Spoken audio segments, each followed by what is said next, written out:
BNP নেতাকর্মীদের ওপর দানবের মতো আক্রমণ চালাচ্ছে সরকার, অভিযোগ করলেন দলটির মহাসচিব মির্জা ফখরুল ইসলাম আলমগীর। রাজধানীতে ইফতার মাহফিলে যোগ দিয়ে এই অভিযোগ করেন তিনি।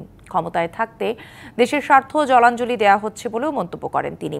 তাই সরকার পতন আন্দোলনে ঢাকাকে দুর্গ হিসেবে গড়ে তুলতে দলের নেতাকর্মীদের প্রতি আহ্বান জানান তিনি।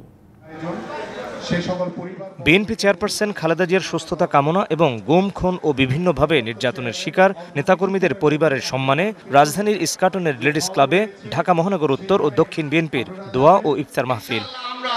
আন্দোলনের মাঠে আছি, আমরা আন্দোলনের মাঠে থাকবো। অনুষ্ঠানে দলের নেতারা অভিযোগ করেন, ক্ষমতায় টিকে থাকতে দেশের স্বার্থকে হুমকির মুখে ফেলেছে সরকার। সিন্ডিকেটের মাধ্যমে অর্থনীতিকে ধ্বংস করা হয়েছে। দেশের স্বার্থ জলাঞ্জলি দিয়ে শুধুমাত্র ক্ষমতায় থাকার জন্য, ক্ষমতায় যাওয়ার জন্য আজকে বাংলাদেশের স্বাধীনতার সার্বভৌমত্ব হুমকির সম্মুখীন করেছে। তা আমার মাঝে মাঝে মনে হয় ওরা ক্ষমতার জন্য দেশটা বিক্রি করে দিতে পারে। গুম, খুনের মাধ্যমে বর্তমান সরকার দেশে একদলীয় শাসন কায়েম করেছে বলে মন্তব্য করেন বিএনপি মহাসচিব মির্জা ফখরুল ইসলাম আলমগীর। একটা ভয়ঙ্কর ভয়াবহ দানবের আক্রমণ, সেই আক্রমণ আমাদের উপর চলছে।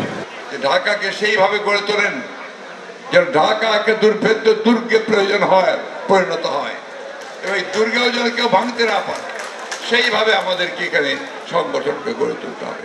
সকালে নয়াপল্টনে গণমাধ্যমের সামনে আসেন বিএনপির সিনিয়র যুগ্ম মহাসচিব রুহুল কবির রিজভী। এ সময় কেএনএফের বিরুদ্ধে কার্যকর ব্যবস্থা নেওয়ার দাবি জানান তিনি। বান্দরবনের ভয়াবহ ঘটনাকে কোনো বিচ্ছিন্ন কিংবা একটি সাধারণ ঘটনা হিসেবে বিবেচনা করলে ভবিষ্যতে এই সমস্যা আরও প্রকট হয়ে দেখা দিতে পারে। সুতরাং কুকি চীনের তৎপরতা বন্ধ করতে হলে অবিলম্বে স্বরাষ্ট্রমন্ত্রীকে গ্রেপ্তার এবং রিমান্ডে নিয়ে নিবিড় জিজ্ঞাসাবাদ করা প্রয়োজন।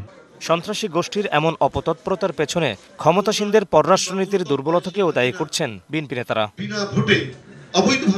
মোহাম্মদ হুসাইন, ডিবিসি নিউজ, ঢাকা।